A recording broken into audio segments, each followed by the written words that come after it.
Good morning, everyone. Now, I'm going to show you guys something here. Look at that.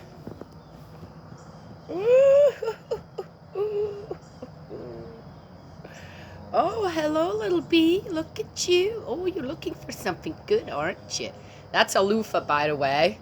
It's struggling a little. It's in way too little dirt, but still pretty plant. Has beautiful flowers. This is a cushal. Yes.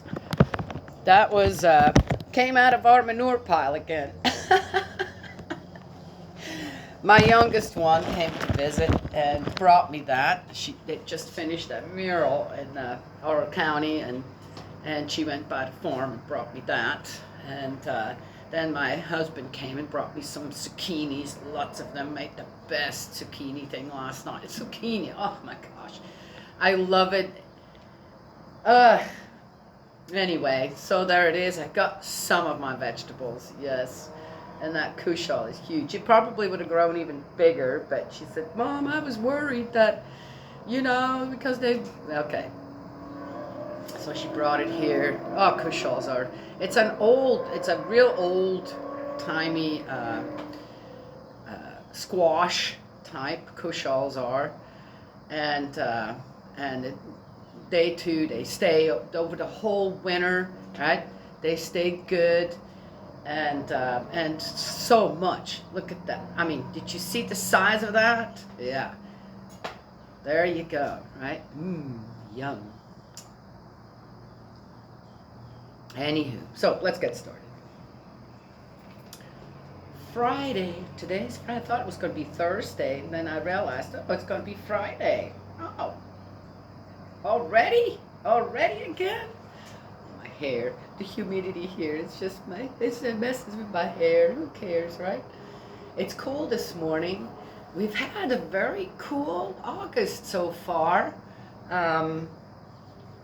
Just the perfect weather. I love it, right? I just love it. I don't have an agenda per se, where I have to have a certain type of weather for this. The weather that we've been having has been perfect, right, for what I'm into, which is growing food and harvesting food. It's just amazing. And so the tomatoes, the garden that the girls' garden's kind of done, though the little one planted some. I save all the coffee cans and stuff like this. They're great to grow things in, especially herbs. Oh yeah, you could have a whole row of those and have every all kinds of herbs for the kitchen, this and that, and it grows very well in there. Especially not the perennials necessarily, but all the annual ones. And so she has we planted some more stuff because I gave her a whole bunch of seeds, and she got her own little basket, and she's so excited about it. My youngest one, that's my youngest granddaughter. And she planted some, and there is a couple of sunflowers that have come up. Yes, and they'll still have plenty of time to mature. And so now I'm thinking, but that pot's all the way over there, kind of nobody can see it, and so I'm going to prime the pot, and then for her to paint on it. Yes, then you can put it someplace, right? Yes, where it doesn't just look like a coffee can, but yeah, okay, all right. So much to do, so little time, so many ideas that just takes a little money and little effort to, again, recycle something as well, right? Yes? Yeah. All right. Just trying to teach people to be less wasteful. I can't see how that's wrong. All right, we're in 1 Samuel 10. I wanted to say something to 9 real quick. The one thing also that they mentioned in there is that the people really listened to that seer, it turns out to be Samuel. They listened to everything that he said, this and that. This is why I'm not understanding why Samuel then, if he really had that kind of standing, why didn't Samuel say, God doesn't want you to have a king? He says, yeah, go ahead and to let you do whatever, but he doesn't want that. He wants to be your guidance. How come he's not not getting it, right? I don't understand why certain ways, the way they are written down, are letting me believe, oh, Samuel had this really high standing with the people. They really believed him, believed everything he said, this, that. But when it came to God's guidance, it's not there. It's being completely disregarded. So what's Samuel doing with his supposed high standing? I'm not getting it. Right? Okay. Well, anyway, so thought I mentioned that real quick before. All right. So we're in 1 Samuel 10. Samuel took a phial of oil and poured it on Saul's head. He then kissed him and said, has not Yahweh anointed you as leader of his people Israel?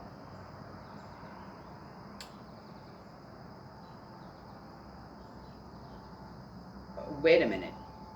Are you guys getting this? Immediately I'm going again. I mean, we could read this passage again back here.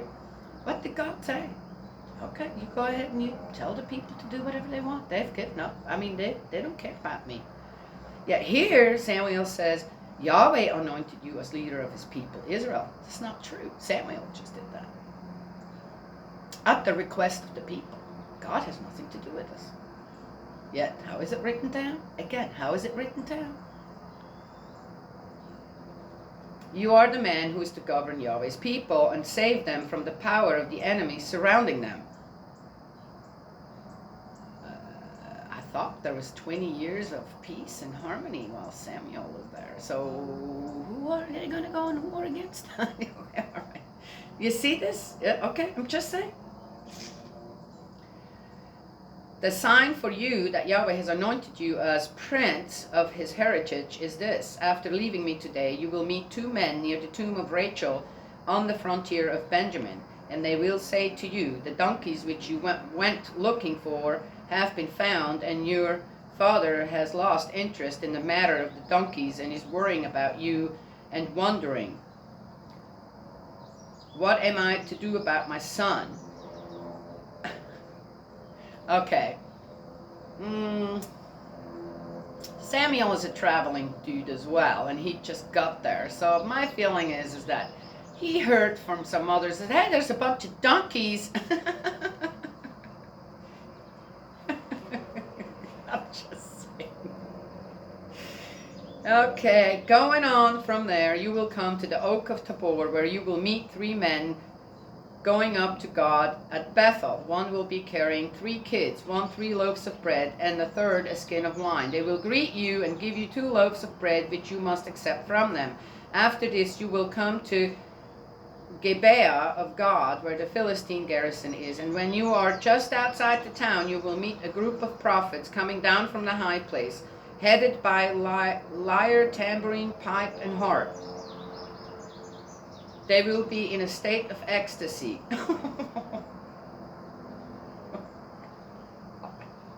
I'm sorry, guys. The Spirit of Yahweh will then seize on you, and you will go into ecstasy with them and be changed into another man. When these signs have occurred, act as occasion serves, for God is with you. You will then go down ahead of me to Gilgal, and I shall join you there to make burnt offerings and to offer communion sacrifices. You must wait 7 days for me to come to you, and I shall then reveal to you what you must do. Okay. This all sounds like a fairy tale here. I don't know. Whatever. As soon as he had turned his back to leave Samuel, God changed his heart, and all these signs occurred that very day.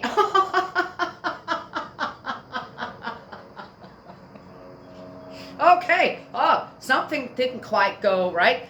Yeah. And so even though Samuel told him all about this stuff and how this is going to work, this and that, it sounds like it didn't quite go that way. So to make a long story short, we're going to have to just say, well, it all happened in the same day, and that's what happened. But did it really happen?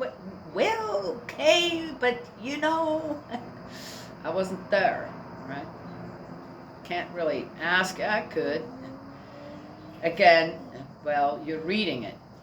You're seeing the inconsistency. You're seeing the things that, yeah, the people of Israel, even Samuel, just taking things into their own hands, doing what they want, not being guided by God, not following what God has given them in instructions, this and that. No, they're looking everywhere else outside.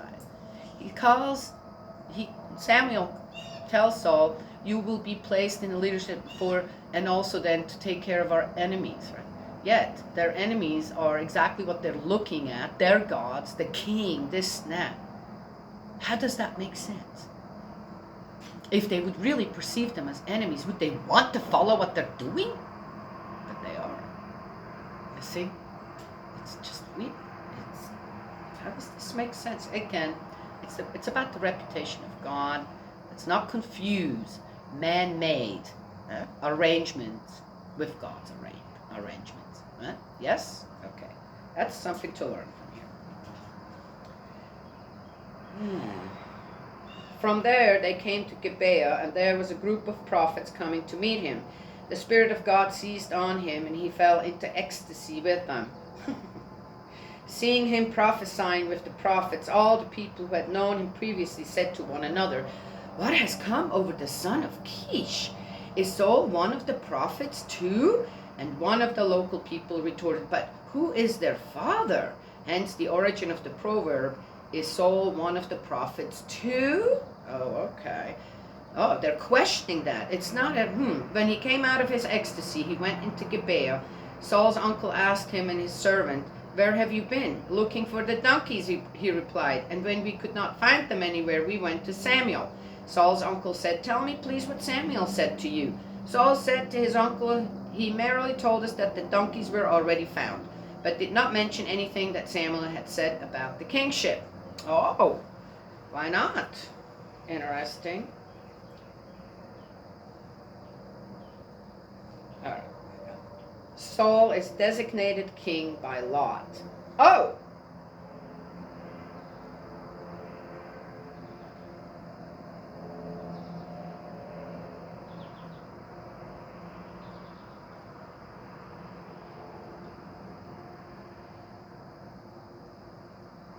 Saul is designated king by lot.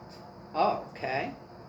Samuel summoned the people to Yahweh at Mitzpah and said to the Israelites, Yahweh, God of Israel, says this, I brought Israel out of Egypt and delivered you from the power of the Egyptians and of all the kingdoms that were oppressing you. But today you have rejected your God, him who saves you from all your difficulties and troubles. And you have said, no, you must set a king over us. Oh, very well, take your positions before Yahweh, tribe by tribe and clan by clan. Now, what kind of a rendition is this? Again, Samuel isn't even trying to give the people the, hey, wait a second. And here he's doing it. He's doing it actually now in front of the people. And it's as if it goes in one ear and out the other. Why? Because the people's mind is so set on what they want that they can't hear. They can't hear anything. And in the way that Samuel is giving it as kind of an afterthought, right?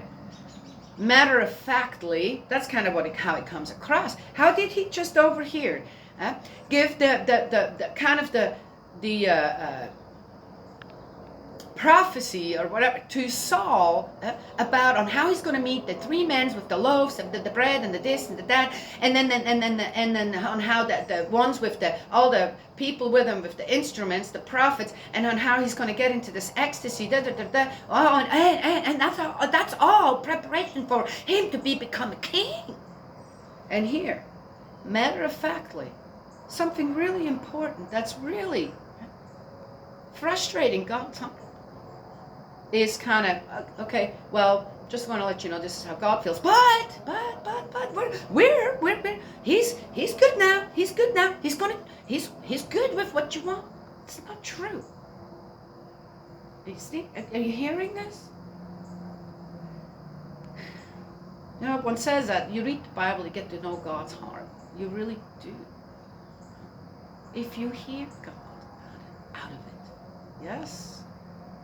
Rather than just go with the stories on how, yeah, that's really God's people. Were they? Were they God's people? Huh? Interesting. So sad. This is really sad to read. And on how it was written down. For whom? To please whom? And then to, again, make a wrong right. Samuel then made all the tribes of Israel come forward, and a lot indicated the tribe of Benjamin. He then made the tribe of Benjamin come forward clan by clan, and a lot indicated the clan of Matri. He then made the clan of Matri come forward one by one, and the lot indicated son of Kish. But when they looked for him, he was not to be found. Are you getting this selection?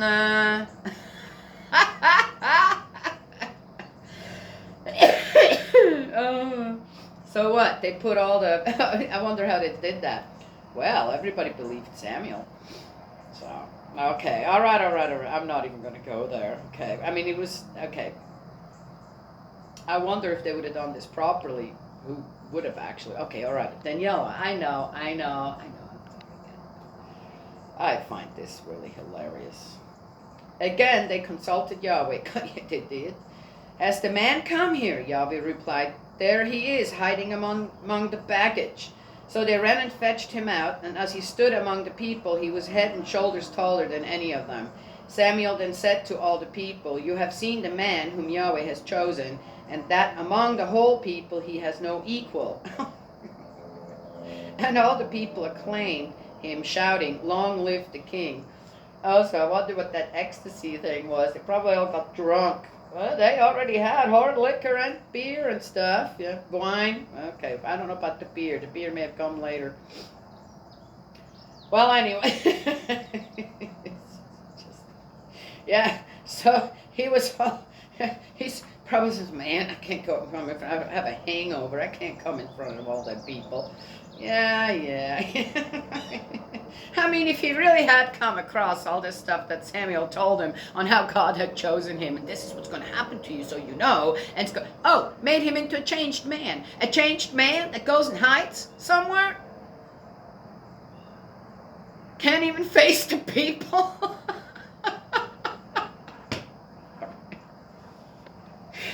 All right, and all the people acclaimed, shouting, long live the king. Oh my gosh. All right then. Samuel then explained the king's constitutional position to the people and inscribed this in a book which he placed before Yahweh. Samuel then sent all the people away, everyone back to his home. Saul too went home to Gibeah. What? And with him went those strong men whose hearts God had touched. What? But there were some scoundrels who said, how can this fellow save us? These treated him with contempt and offered him no present. Aha. So, there were some who said, what is this? Why suddenly? Okay, so, number one. Again, how can this fellow save us? What do they need to be saved from to begin with? Because as I said that they had 20 years of hunky-dory life with Samuel there. Yes? Guiding them.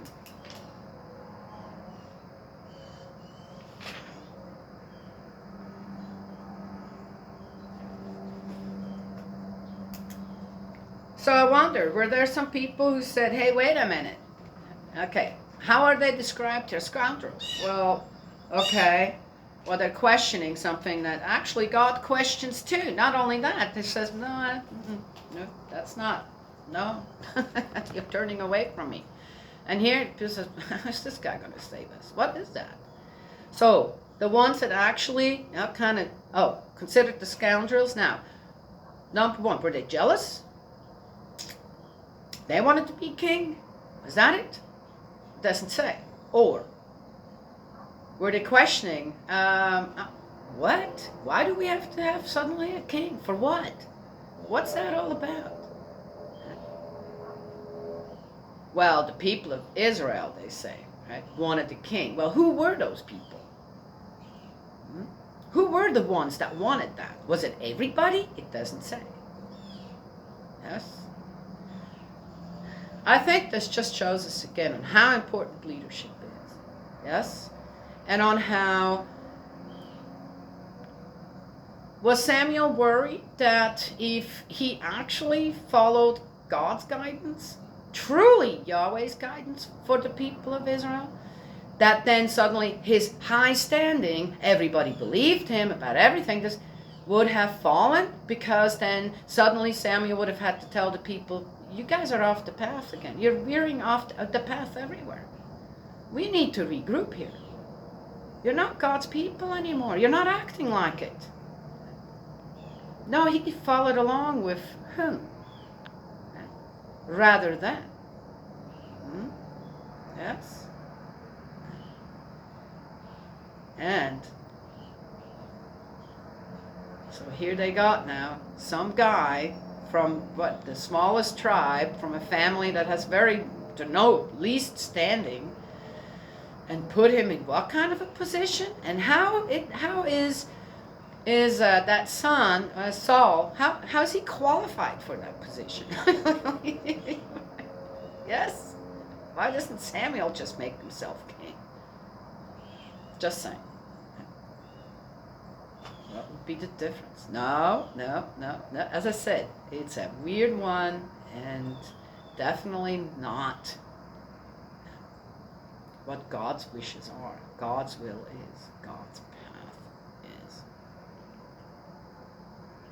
And God's path, and all that, all through the Old Testament, the New Testament, the completed Testament, is about restoration.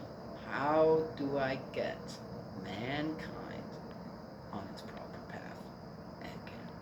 So, we want to finish up with this one. I've come across this here with the children as well. They find a bug or a worm or this or that, and it needs to be put in a jar. It needs to be, they want to contain it and keep it. And I tell them, I said, these are wild things that you don't do that with. These are things that you just observe in nature. You don't put it in a cage. You don't put it in a jar, because then the suffering of that particular animal, insect, begins. And why are we, as adults, encouraging that in children? Why do we not encourage in children that this is the part of nature out there that you leave there, observe and leave there and learn from it? Do you know what I mean? Yes? Why are we not teaching children like that? I'm just saying, right there is one thing I have to say. Why do we have zoos or aquariums or this or that? Why do we have that? Is that really something that God would approve of? See? And how could we, how would we, how can we reverse that type of thinking, that is okay? And now think that if all the children were to grow up and really respect the principles of creation in that way, yes? What a difference that would make already in their character, in the way that they as adults would be treating things around them. Yes? Yeah, it's a little, right? All of them say, well, who cares, if you get a lightning bug and put it in a jar, and, it's just so, is it? Is it really? Is that how we want to teach children? Because that's how they grow up, because, but it's okay. It's okay to put a worm in a bucket with some dirt to snap. Yeah, okay. No, it's not. It's actually not. That's abuse. So our children, in many ways, are being taught how to abuse the littlest of the creatures. Okay. Take it out of its natural habitat and do what with it? One can't enjoy just watching the lightning bugs out there. Look, even when it comes close, sometimes they land on you, this or that. Hey, hi, where are you? And not hurt it. Same with butterflies, isn't it? Yes.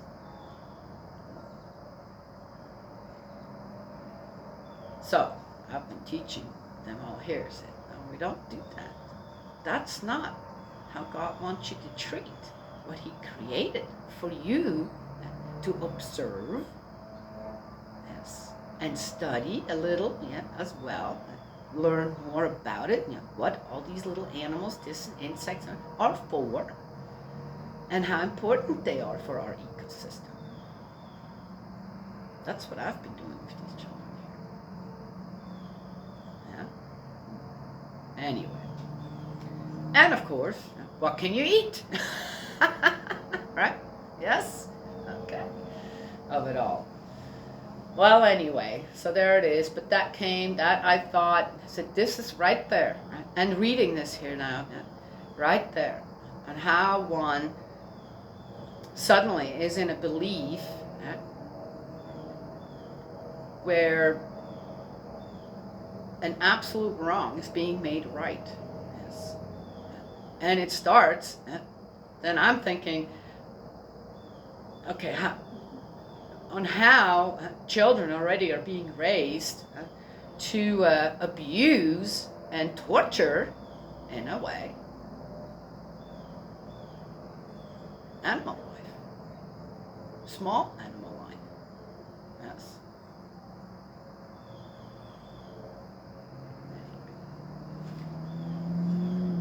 And how that wrong also is accepted as a perfectly good right.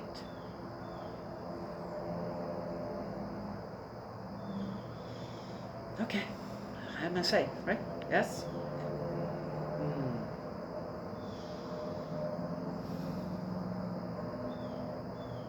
We have such a long, long way to go.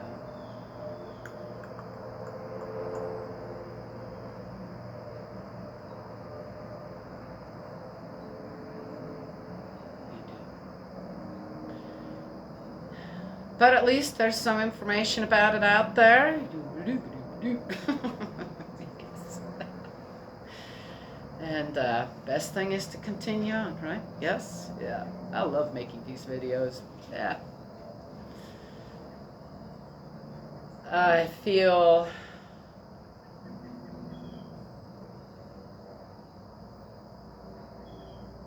so much love coming from the spirit world. Yes. And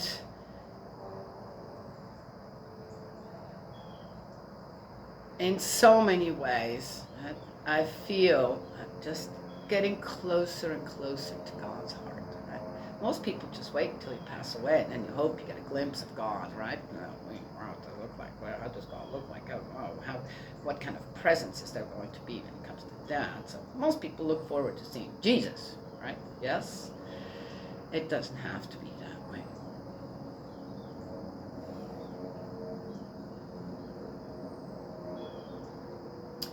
When one gets a good look into God's psyche, yes, one finds a lot of sadness. A lot of sadness about many different things, on how mankind has turned out, on how mankind is behaving on this beautiful earth. Lots of sadness.